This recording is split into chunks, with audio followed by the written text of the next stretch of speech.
शहर की जितनी भी पावर लूम की तंजीमें हैं, 13 से 14 तंजीमें और बड़े बड़े जो ग्रुप के नुमाइंदा अफराद हैं, उन तमाम का मुत्तफिका फैसला ये है।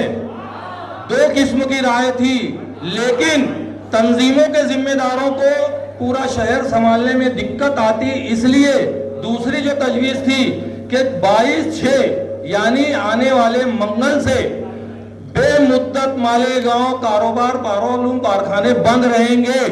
ये ऐलान यहां से किया जाता है। बीच में 8 दिन के बाद आप तमाम लोगों को वापस जमा करना है इसी हॉल में। अगर यहाँ हॉल में शादी का प्रोग्राम आगे पीछे हुआ तो हमको यहीं जमा होना है, और इस बेमुद्दत को कितने दिन आगे ले जाना है या उसको 10 दिन 15 दिन में खत्म करना है, ये आपकी राय वहां बहुत जरूरी रहेगी। तो इस बात को नोट करते हुए अगले पीर को हम यहाँ इंशाअल्लाह वापस मिलेंगे।